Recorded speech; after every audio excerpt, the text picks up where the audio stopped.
कैसे हैं आप? आज हम 12वें प्रश्न पर चर्चा करेंगे। जो 12वां प्रश्न आता है वह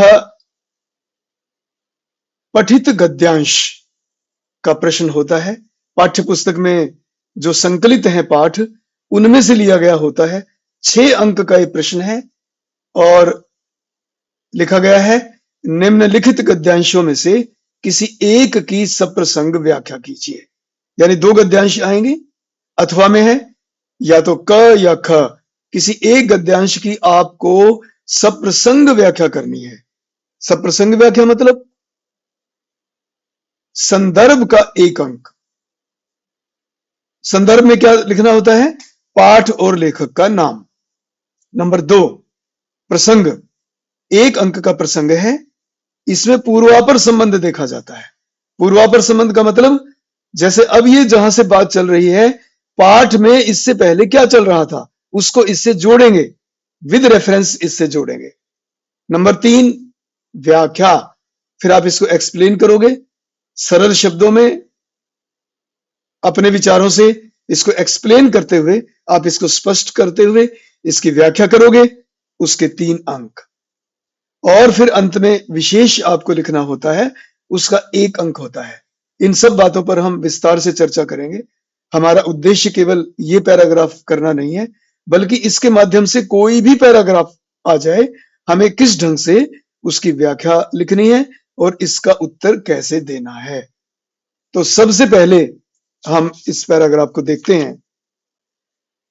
सबसे पहले हम संदर्भ लिखेंगे। 1 अंक का है, लेकिन आपको कई पंक्तियां लिखनी पड़ेंगी।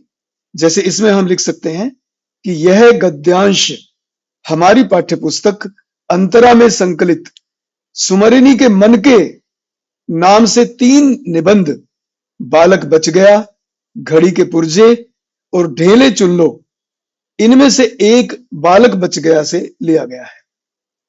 इसके लेखक पंडित चंद्रधर शर्मा गुलेरी जी हैं। इस निबंध में लेखक ने बालक पर समय से पूर्व शिक्षा का आवश्यक बोझ लादने की प्रवृत्ति पर व्यंग किया है। बस इतना काफी है। हमने लेखक का नाम बता दिया, हमने रेफरेंस दे दिया, पाठ्य पुस्तक में कौन से पाठ से लिया गया है। फिर हमने एक मुख्य बात बता दी कि इसमें क्या कहा गया है। इसमें लेखक ने बालक पर समय से पहले शिक्षा का जो फालतू का बोझ लादते हैं, उस प्रवृत्ति पर व्यंग किया है। यह संदर्भ हम ऐसे लिखेंगे। फिर उसके बाद हम लिखेंगे प्रसंग। प्रसंग में हम इसको जोड़ेंगे, जो इससे पहले जो बात की गई है उससे इसको जोड़ेंगे। क्या बात चली गई है? जैसे एक पाठशाला का वार्षिकोत्सव था, लेखक भी वहां बुलाया गया था। वहां के प्रिंसिपल, प्रधान अध्यापक का एकमात्र पुत्र, जिसकी अवस्था 8 वर्ष थी, बड़े लाड से उसकी स्टेज पर प्रदर्शनी लगाई जा रही थी, यानी उसकी बुद्धि का प्रदर्शन किया जा रहा था। वह बेहद कमजोर था, पीला पड़ा हुआ था। उससे बेहद कठिन, उसकी उम्र और योग्यता से ऊपर के ज्ञान और दार्शनिकता से भरे हुए प्रश्न पर प्रश्न पूछे जा रहे थे, और वह बड़ी विनम्रता और तत्परता से, बड़ी विद्वत्ता और तत्परता से उनके उत्तर दे रहा था। आखिरी प्रश्न पूछा गया कि तू क्या करेगा। इस प्रकार हमने उसकी अंतिम बात से इसको जोड़ दिया, क्योंकि इसके बाद की कहानी ये है। तो पिछली जो बात चल रही थी उसका सारांश आपको प्रसंग में लिखना है कि क्या प्रसंग चल रहा था। फिर इसके बाद आपको इस अनुच्छेद की व्याख्या करनी है। व्याख्या में देख लें कैसे एक्सप्लेन करेंगे। मैं एक्सप्लेन थोड़ा विस्तार में कर रहा हूं, आप जो बातें उचित समझें उनको लिख देना। यह पूछा गया कि तू क्या करेगा। अंत में उससे प्रश्न पूछा गया, हाँ भाई, जीवन में तू क्या करेगा। बालक ने सीखा सिखाया, रटा रटाया उत्तर दिया कि मैं यावत जन्म लोक सेवा करूंगा, पूरा जीवन लोगों की सेवा करूंगा, समाज की सेवा करूंगा। रटा रटाया प्रश्न था, जैसे इंटरव्यू के लिए रटते हैं ना, कि वो आपसे जरूर पूछेगा कि आप इस नौकरी में क्यों आना चाहते हो, और वो उसी की बड़ाई करेगा। हाँ, मैं तो कल के कंधों पर जिनका भार है, इन ऐसे बच्चों को तैयार करूंगा, इससे देश की सच्ची सेवा होगी। अध्यापक बनना चाहता है वो ऐसी बात करेगा। किसी कंपनी में जाना चाहता है तो वो ऐसा प्रकट करेगा जैसे वो उस कंपनी के प्रति पूरी तरह से डिवोटेड रहेगा और उसे वह कंपनी बहुत अच्छी लगती है। तो इस प्रकार रटा रटाया उसने उत्तर दिया कि मैं आजीवन लोक सेवा करूंगा। सारी सभा सुनती रह गई कि 8 साल का बच्चा, तीसरी क्लास का होता है 8 साल का बच्चा, इतने बड़े बड़े प्रश्नों के, उसने बड़े बड़े प्रश्नों के उत्तर दे दिए थे। आपने पढ़ाई है कि उसने कैसे कैसे प्रश्नों के उत्तर दे दिए थे कि 4 डिग्री सेल्सियस के नीचे जब बर्फ जमती है तो वो क्या हो जाता है। इसने बता दिया कि वो फैल जाती है, जिससे फट जाता है। कोई भी बर्तन जैसे फ्रिज में रखो, आप देखते होंगे। उन्होंने अनेक दार्शनिकता से भरे हुए अनेक तरह के प्रश्न पूछे, सबके उसने बहुत बढ़िया उत्तर दिए, कठिन से कठिन प्रश्नों के, ज्ञान और दार्शनिकता से भरे हुए प्रश्न। तो सभा वाह वाह करती सुन रही थी। पिता उसका प्रिंसिपल था उसी स्कूल का, बड़ा खुश हुआ कि उसकी कितनी बड़ाई हुई है और कैसे बड़े बड़े प्रश्नों की 900 के नाम बता गया, जो कि आगे 10वीं 9वीं क्लास में आते हैं, आप जानते हो। यानी ऐसी बड़ी बड़ी बातें जो बहुत बाद में आएंगी। पिता का हृदय उल्लास से भर रहा था। एक वृद्ध महाशय ने उसके सिर पर हाथ फेरकर आशीर्वाद दिया और कहा कि जो तू इनाम मांगे वही दे। एक बूढ़े आदमी ने उसके सिर पर हाथ फेरा और उसको आशीर्वाद दिया और उससे इनाम मांगने के लिए कहा। बालक कुछ सोचने लगा। पिता और अध्यापक इस चिंता में लगे कि देखें यह पढ़ाई का पुतला कौन सी पुस्तक मांगता है। अब पिता और अध्यापक इस चिंता में थे कि अब ये प्रश्न तो एक अलग पूछ लिया गया, पहले तो हमने तो इस प्रश्न को रटवाया नहीं था। अब देखते हैं ये जो पढ़ाई का पुतला है, जिसने इतनी कम उम्र में इतनी ब्रिलियंट माइंड तो होगा, उसकी मेमोरी अत्यंत शार्प होगी, लेकिन फिर भी इतने छोटे बच्चे पर इतना बोझ लादना उचित नहीं था। तो लोग सोचते हैं कि अब ये प्रश्न आया है, अब ये जो पढ़ाई का पुतला है, देखते हैं कौन सी पुस्तक मांगता है। और पिता और अध्यापक चिंता करने लगे कि अब तो इस पे आ गई, ये तो रटा रटाया उत्तर है ही नहीं इसके लिए। अब इस प्रश्न को सुनकर बालक के मुख पर विलक्षण रंगों का परिवर्तन हो रहा था। बड़े अजीब अजीब रंग उसके चेहरे पर आ रहे थे और जा रहे थे। क्यों? एक बनावटीपन कि उसे क्या चीज मांगनी चाहिए। बनावटीपन में तो उसे कोई बड़ी पुस्तक, या जैसे विदेशी नाटककार है बहुत प्रसिद्ध, उसकी पुस्तक, या जैसे प्रेमचंद के उपन्यासों को मांगने लग जाए, गोदान को मांगने लग जाए। तो इस प्रकार उसके हृदय में बनावटी और स्वाभाविक भावों की लड़ाई की झलक उसकी आंखों में दिख रही थी। दिख रहा था साहब कि एक द्वंद्व चल रहा है उसके मन में। खैर आखिर कुछ खांस कर, गला साफ कर, नकली पर्दे के हट जाने पर स्वयं विस्मित होकर बालक ने धीरे से कहा। नकली पर्दा हट गया, जो आवरण चढ़ा रहा था, बड़ा ज्ञानी है, बड़ा विद्वान है, कृत्रिम बनावटी जो उत्तर दे रहा था, वो नकली पर्दा आखिरकार तब जाके हटा जब उससे ये कह दिया गया कि मांग क्या मांगता है। तो बालक था ना, लालच आ गया। उसने सोचा कि कोई ऐसी चीज मांगू जो मजेदार हो, और वो जो बड़ी बड़ी बातें कर रहा था वहीं कहीं पीछे लुप्त हो गई। और वो खुद हैरान होकर, जैसे कि मैं क्या मांग रहा हूं, क्या सोचेंगे सब, हैरान होकर, विस्मित होकर बालक ने धीरे से कहा, लड्डू। शिट! पिता और अध्यापक डिसअपॉइंटेड, निराश हो गए। अरे ये इसने क्या मांग लिया, लड्डू। लेकिन मुझे जो वहां पर बुलाया गया था, लेखक को वहां बुलाया गया था, लेखक तो बड़ा विद्वान था, बुद्धिजीवी था। वो तो समझ रहा था कि इतने छोटे बालक को इतनी चीजें रटवा दी गई हैं। ठीक है, चाहे उसका कितना भी दिमाग तेज क्यों ना हो, लेकिन उसको धीरे धीरे सब चीजों तक अपने आप पहुंचाना चाहिए ना।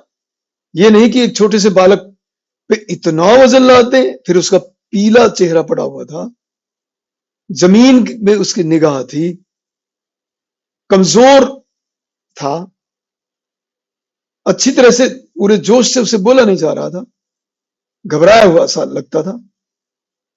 तो ये बालक का हाल हो गया है, न खेलने का अवसर है उसके लिए, उसकी खेलने की उम्र है, उसका शरीर बनना चाहिए, बाहर खेलना चाहिए, उसे खुली हवा में घूमना चाहिए, और उसको केवल अंदर अंधेरे कमरे में बैठकर इतना रटवा दिया। तो बालक, वो लेखक बड़ा चिंतित था, वो बड़ा अंदर से दुखी था कि बालक से बार बार ऐसे गंभीर प्रश्न पूछकर इस बालक के बचपन को छीन लिया गया है। लेकिन जैसे ही बालक ने धीरे से कहा लड्डू लूंगा, पिता और अध्यापक तो निराश हो गए। इतने समय तक मेरा श्वास घुट रहा था, मेरा तो दम घुट रहा था, ये क्या हो रहा है? अब मैंने सुख से सांस ली भरी, अब मैंने सुख से सांस भरी, बालक बच गया। वरना इन्होंने तो, उन सबने, उसमें उसके पिता, अध्यापक और ये सब तमाशा देखने वाले लोग, इन सब ने बालक की प्रवृत्तियों का गला घोंटने में कुछ नहीं उठा रखा था। बालक की प्रवृत्ति एक स्वाभाविक प्रवृत्ति होते हैं, खेलता है, कूदता है, इन चीजों में इंटरेस्ट दिखाता है, और उसको ऐसा बनावटी बना दिया था। तो अब मैंने सुख की सांस ली। कहने का मतलब ये है कि ये जो बनावटीपन है, ये जो इस तरह से बच्चों पे कम उम्र में ही बोझ लाद दिया जाता है, ये शिक्षा ग्रहण की सही उम्र के प्रश्न नहीं थे। व्यक्ति के मानस के विकास के लिए शिक्षा को प्रस्तुत करना चाहिए, शिक्षा के लिए मनुष्य को नहीं प्रस्तुत करना चाहिए। यानी शिक्षा के लिए मनुष्य नहीं बना है, बल्कि शिक्षा मनुष्य के लिए बनी है कि उसका विकास हो, उसे खुशी मिले। और जब उसको जबरदस्ती रटवा रटवा के, याद करवा करवा के उसकी जिंदगी नष्ट कर दी, तो उस शिक्षा का क्या फायदा? हो सकता है कल को कोई बड़ा ऑफिसर बन जाए, लेकिन जिंदगी की वास्तविकता से तो वो बहुत दूर चला जाएगा। वो क्या देश का भला करेगा? हमारा लक्ष्य है मनुष्य और मनुष्यता को बचाए रखना। मनुष्य बचा रहेगा तो समय आने पर शिक्षित किया जा सकेगा। जैसे आजकल 3 साल के बच्चे को नर्सरी, केजी, ये कंसेप्ट तो इसलिए चला था कि उनमें नर्सरी और केजी में बच्चे को खेल खेल में सिखाया जाएगा और बच्चे की रुचि जागृत होगी और वो स्कूल आने में रुचि दिखाई देगा।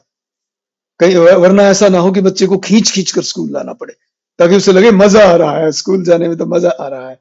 वो ऐसा सोच के स्कूल में आया, इसलिए वो शुरू की गई थी। लेकिन क्या है, नर्सरी और केजी में ही पहाड़े सिखाए जा रहे हैं, गिनतियां सिखाई जा रही हैं, बड़े बड़े अंग्रेजी शब्द उन पर लादे जा रहे हैं। तो ये बच्चे का बचपना या गला घोंटने वाली बात है। लेखक ने अपने समय की शिक्षा प्रणाली, क्योंकि लेखक तो 1922 में तो लेखक की मृत्यु हो गई थी, केवल 39 साल लेखक जिया था, और लेखक ने संस्कृत, पाली, प्राकृत, अपभ्रंश और मराठी, राजस्थानी, बंगाली और विदेशी भाषाएं भी, अंग्रेजी और अन्य अनेक देशों की भाषाएं, इतना कुछ उसने सीख लिया था। क्यों? क्योंकि उस पर शायद ऐसा बोझ ना लादा गया। इतना इंटेलिजेंट जिसने 39 साल की उम्र में दुनिया छोड़ दी हो, उससे पहले वो क्या कुछ कर गया।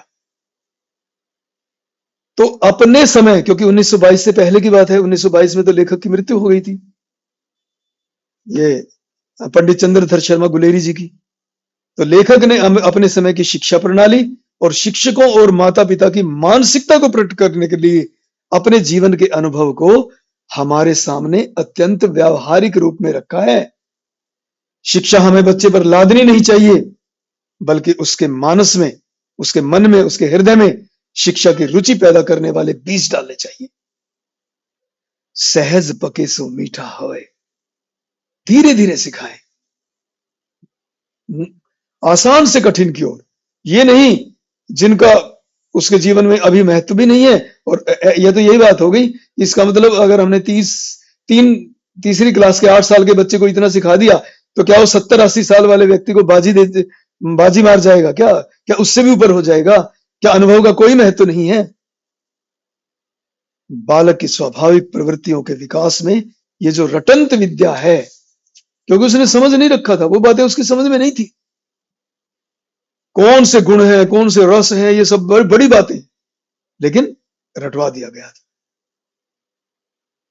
तो इस प्रकार व्याख्या करनी है, जितना विस्तार में कर सकें, लेकिन ध्यान रखना 6 दूनी 12 और 1 13 13.5 मिनट, यानी 13 मिनट आपके पास है। अभी तो हम विस्तार पूर्वक चर्चा कर रहे हैं, इसलिए ऐसी बातें कर रहे हैं, वरना वहां आपको समय का ध्यान रखना है। 1 1 3 1 1 नंबर का संदर्भ, 1 नंबर का प्रसंग, 3 नंबर की व्याख्या और 1 नंबर का विशेष। अब विशेष के बारे में चर्चा करेंगे। विशेष में इस प्रकार की बातें लिखनी होती हैं, जैसे कि नंबर 1, लेखक ने तमाशा देखने वाले लोगों पर व्यंग्य किया है। नंबर 2, रटने की प्रवृत्ति के दोषों को प्रकट किया है। नंबर 3, भाषा के बारे में भी लिख दो। भाषा मुहावरेदार, सरल, सहज, सुबोध और प्रभावशाली है। भाषा के बारे में लिख दो। भाषा में लाक्षणिकता का समावेश है। लाक्षणिक का मतलब कि बात तो कुछ और कह रहा है, लेकिन उसका अर्थ गहरा निकल रहा है। बात तो जैसे बच्चे से प्रश्न पूछे जा रहे थे और ऐसे हुआ वैसे हुआ, लेकिन असलियत में जो कोई बात कह रहा है वो कुछ और है, कि हमें रटंत विद्या का प्रयोग नहीं करना चाहिए, छोटे बच्चे पर ज्यादा पढ़ाई का बोझ नहीं लादना चाहिए, और खड़ी बोली का प्रयोग है। खड़ी बोली जो शुद्ध हिंदी है वो खड़ी बोली है।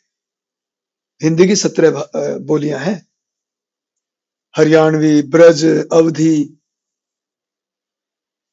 बिहारी, राजस्थानी, हाड़ौती, मारवाड़ी, ऐसी 17 बोलियां हैं। उनमें से एक बोली है खड़ी बोली, लेकिन खड़ी बोली ही इतनी ज्यादा विकसित हो गई कि इसी में ही सब कुछ लिखा जाने लगा। ये समाचार पत्रों और समाचारों और पाठ्य पुस्तकों की भाषा यही है जो मैं बोल रहा हूं, शुद्ध हिंदी, ये खड़ी बोली ही है। तो इसलिए ये लाइन जरूर लिखनी है विशेष में, कि खड़ी बोली का। अगर अवधी भाषा में हो, जैसे तुलसीदास की चौपाइयां हैं, तो उसमें लिखो अवधी भाषा का प्रयोग किया गया है। ब्रज की यदि कोई कविता या कोई छंद हो, ब्रज भाषा का प्रयोग किया गया है। इस प्रकार हमने विशेष में ये भाषा, लाक्षणिकता, व्यंगात्मकता, व्यंगात्मक प्रणाली का प्रयोग किया गया है। भाषा में व्यंगात्मकता है, इस प्रकार की बातें विशेष में लिखनी होती है। तो इसलिए ये 6 नंबर कुछ नहीं है। इतनी बातें आपके पास हो गई हैं और पहले से होंगी कि आप इजीली इस प्रश्न को कर सकते हो। हम यहां पर एक और लेते हैं, वहां तो आपको 2 में से 1 करना है, क्योंकि हम तो प्रैक्टिस कर रहे हैं, इसलिए हम अभी अगले को भी ले रहे हैं। अगला आप ध्यान से देखो, कहां से लिया गया है, सोचो।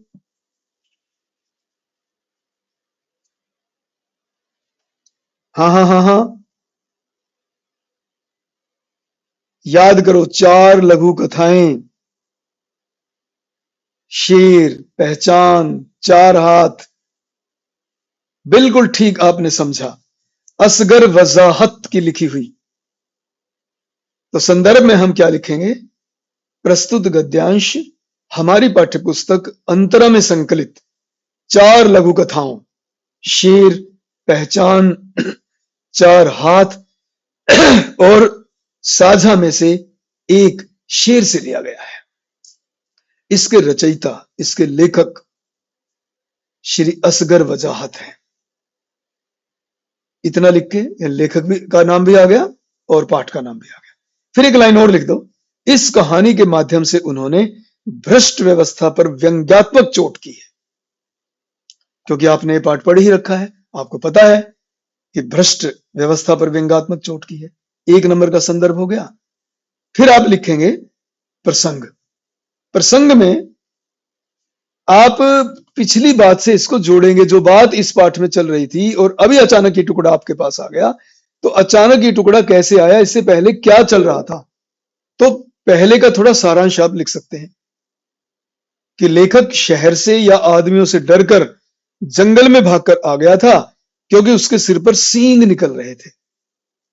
यानी इसको कुछ ज्यादा ही बोलने लग गया था, जो कि ज्यादा बोलना ठीक नहीं है राजनीति में के माहौल में।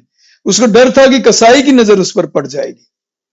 जंगल में उसने बरगद के पेड़ के नीचे बैठे एक शेर को देखा। शेर का मुंह खुला हुआ था। लेखक डर गया, झाड़ी में छिपकर बैठ गया। लेखक ने देखा कि शेर के पेट में जंगल के जानवर किसी न किसी प्रलोभन के कारण उसके पेट में समाते जा रहे हैं। लेखक ने उन्हें रोकने की कोशिश की। कभी गधा है, गधा ही कहने लगा, अबे गधे, तेरे को क्या पता अंदर हरी हरी घास चरने को मिलेगी। सबको बहका रखा था जैसे राजनेता बहकाते हैं। तो सब किसी ने उसकी बात नहीं मानी। लेखक ने उन्हें रोकने की बहुत कोशिश की, किंतु वे नहीं माने। सबको लालच दे दिया गया था, अंदर रोजगार का दफ्तर है, तुम्हें नौकरी मिल जाएगी। इस प्रकार उनको बहका दिया गया था। लेखक ने उन्हें रोकने की बड़ी कोशिश की, लेकिन वे नहीं रुके। ये इससे पहले की बात है जिसको आप संदर्भ के रूप में प्रस्तुत कर सकते हो। फिर इसके बाद आपको लिखना है प्रसंग। प्रसंग में आपने प्रसंग मैंने बता दिया, संदर्भ पर भी चर्चा हो चुकी है। अब हम करेंगे व्याख्या। व्याख्या में देखिए ये लाइनें हैं, इनको थोड़ा विस्तार पूर्वक समझाता हूं। आप वहां पर अपने शब्दों में लिखेंगे, मुझे रटवाना नहीं है, आपको अपने शब्दों में ही इसकी व्याख्या करनी है। खैर, उसने रोकने की कोशिश की, वो नहीं रोके। उसके कुछ दिनों के बाद मैंने सुना कि शेर अहिंसा और सह अस्तित्ववाद का बड़ा जबरदस्त समर्थक है, इसलिए जंगली जानवरों का शिकार नहीं करता। अहिंसक है, कोई हिंसा अब उसके दिमाग में नहीं है। शेर तो मार के खा जाते हैं, लेकिन मैंने सुना कि ये शेर अहिंसा का पुजारी है, सह अस्तित्ववाद का बड़ा जबरदस्त समर्थक है। सह अस्तित्ववाद यानी सबका अस्तित्व रहे, साथ मिलकर सब रहे, कोई प्राणी दुखी ना हो, सबको जिंदा रहने का हक है, इसका बड़ा जबरदस्त समर्थक है। और वो कहते हैं ना, अपराधियों को वोट क्यों दो? अरे अब वो शक्तिशाली है ना, आपकी रक्षा करेंगे, वह बदल गया है, अब आप उसको वोट दीजिए, शक्तिशाली आपकी रक्षा कर सकता है। इस प्रकार जो उसके चमचे होते हैं, या यूं कहें कि उसके वर्कर्स होते हैं उस पार्टी के, वो लोगों को बहकाते हैं और वोट दिलवाने के लिए लाते हैं। तो इसका प्रतीकात्मक गहरा अर्थ निकल रहा है। इसलिए जंगली जानवरों का शिकार नहीं करता, वो बदल गया है। मैं सोचने लगा शायद शेर के पेट में वे सारी चीजें हैं जिनके लिए लोग वहां जाते हैं, क्योंकि देखा मैंने सारे ही चले गए। गधा चला गया, लोमड़ी जो इतनी मक्कार है, इतनी चालाक है, वो चली गई, उल्लू चला गया। बड़े बड़े जानवर जो अपने आप को 30 मार खा समझते थे, वे सारे चले गए, उनको बहका दिया गया है उसके चमचों के द्वारा, और वो सारे जाकर उसके पेट में जाकर समा गए, कड़प कर गया वो, क्योंकि उन्होंने बहका। आखिर वोट उसी को मिली, जीतेगा भाई जीतेगा, फलाना फलाना जीतेगा। तो ऐसा माहौल पैदा कर देते हैं, इस तरह से लोगों का दिमाग पलट देते हैं, इस तरह से बहका देते हैं कि वहीं पर ही वोट देने चले जाते हैं। लेकिन आपको पहचानना है, आप अभी 17-18 वर्ष के हो गए हैं, अब आप वोट देने के काबिल हो जाएंगे। इस पाठ के माध्यम से लेखक यही तो संदेश देना चाहता है कि आप पहचाने कौन ईमानदार है, किसने अपने कुंडे नहीं पाले, कौन अपराधी नहीं है, कौन भ्रष्ट है, कौन खर्ची और पर्ची पे चलता है, कौन खर्ची और पर्ची पे नहीं चलता, कौन रिश्वतों से भर्ती करता है, और जो टैलेंट है उसको कूड़ेदान में डालता है। वो टैलेंटेड लोग घर में बैठकर मक्खी मारते हैं, और जिनको कुछ नहीं आता उनको भर्ती कर लेता है। आपको ये समझना है। और व्याख्या में भी जितना लिखना चाहो इस तरह की बातें भी लिख सकते हो। तो उन्होंने बहकाया कि उसके पेट में सारी चीजें हैं और सारे जानवर उसके पेट में समा गए। और आखिर मैं भी एक दिन शेर के पास गया। शेर आंखें बंद किए पड़ा था और उसका स्टाफ ऑफिस का काम निपटा रहा था। स्टाफ मतलब वही उसके कर्मचारी, वही उसके चमचे, वही उसके वर्कर्स, वही पार्टी के वर्कर्स। वर्कर का मतलब क्या? अगर अच्छा व्यक्ति है तो लोग खुद वोट देंगे। अरे उनको लोगों को बहकाने की क्या जरूरत है? ऑफिस के काम निपटाने का अर्थ समझ गए होंगे। खैर मैं वहां पहुंचा, मैंने पूछा क्या ये सच है कि शेर साहब के पेट के अंदर रोजगार का दफ्तर है? कहने लगे, बताया गया कि ये सच है। मैंने पूछा अच्छा कैसे? बताया गया सब ऐसा ही मानते हैं। मैंने पूछा क्यों, क्या प्रमाण है, क्या सबूत है? बताया गया प्रमाण से अधिक महत्वपूर्ण है विश्वास। विश्वास करना सीखो। अरे विश्वास करो, क्या सबूत देने की जरूरत है? विश्वास नहीं है, हमारा विश्वास नहीं है, उनका विश्वास नहीं है आपको। इस प्रकार लोगों को बहका कर, अरे देखिए यही सब, ये कर देगा वो कर देगा। जिन लोगों के जो स्वार्थ होते हैं उन लोगों को भड़काकर, कभी जाति में बंटवाकर, कभी धर्म में बंटवाकर, कभी किसी भी तरीके से टुकड़े करके उनमें उनके स्वार्थ, तुम्हारा ये कर देंगे, तुम्हें ये फ्री बांट देंगे, तुम्हारे लिए मन चाहे रेट पर फसलें खरीद लेंगे, तुम्हारी बिजली फ्री, तुम्हारी पानी फ्री, तुम्हें नोट बांट देंगे, तुम्हारे यहां खातों में पैसा पहुंच जाएगा। और सभी पार्टियों में ये चीज आ गई। क्यों? कंपटीशन हो गया। क्योंकि लोग ऐसे, वो समझते नहीं कि हमें ईमानदार को वोट देना चाहिए, जिसने अपने घर के लिए कुछ नहीं किया, जो केवल समाज और देश के लिए कर रहे हैं, उनको वोट देना चाहिए। वो पहचान नहीं सकते, केवल अपने स्वार्थ में अंधे होकर। और कुछ लोग नोट दो वोट दो, 500 का नोट दिखाओ और वोट ले लो। इस प्रकार लोगों को बेवकूफ बनाया जाता है और वो अपनी कीमती वोट बेकार कर देते हैं। तो प्रमाण से अधिक महत्वपूर्ण है विश्वास। विश्वास करना सीख। मैंने कहा अच्छा, और ये जो बाहर रोजगार का दफ्तर है, यहां पे आके बात खत्म हो जाती। दरअसल बाहर रोजगार का दफ्तर तो सिर्फ नाटक है, ये एम्प्लॉयमेंट एक्सचेंज वगैरह, या भर्ती करना, एग्जाम दिलवाना, इंटरव्यू लेना, लिस्टें तो अलग बन जाती हैं जहां भ्रष्टाचार होता है।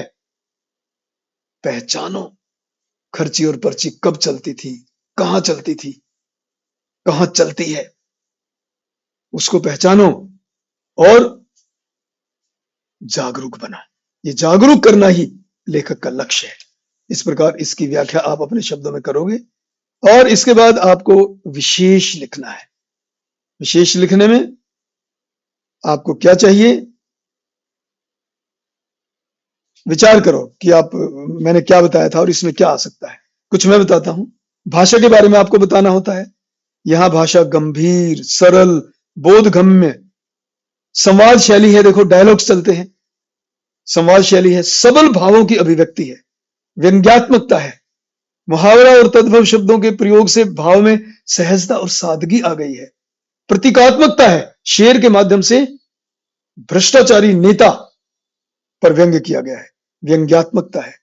व्यवस्था, भ्रष्टाचार, अपराधीकरण, प्रलोभन आदि, नौकरी आदि का लालच, फ्री के लालच आदि में जनता को बेवकूफ बनाना आदि का वर्णन किया गया है। विरोध में उठे स्वर को कुचलने के प्रयास वाली बात कही गई है। इसकी तुलना हरिशंकर परसाई की रचना भेड़े और भेड़िए उससे की जा सकती है। लेखक ने सुविधा भोगियों, छिपे हुए क्रांतिकारियों, अहिंसावादियों और झूठे सह अस्तित्ववादियों के ढोंग पर प्रहार किया है। तो इस प्रकार भाषा में लाक्षणिकता है, व्यंग्यात्मकता है, ऐसी बातें आप विशेष में लिख सकते हो। 1 नंबर का है। तो आशा है आप किसी भी पुस्तक से लिए गए इस प्रकार के गद्यांश का इस प्रकार व्याख्या कर पाओगे, उत्तर दे पाओगे। तो मुझे विश्वास है कि आप अच्छा पेपर करोगे। 15 तारीख को आपका पेपर है और कोई पेपर बीच में नहीं है। इसी तरह से लगे रहो, सैंपल पेपर से रिवीजन करते रहो। मेरा आशीर्वाद आपके साथ है। धन्यवाद।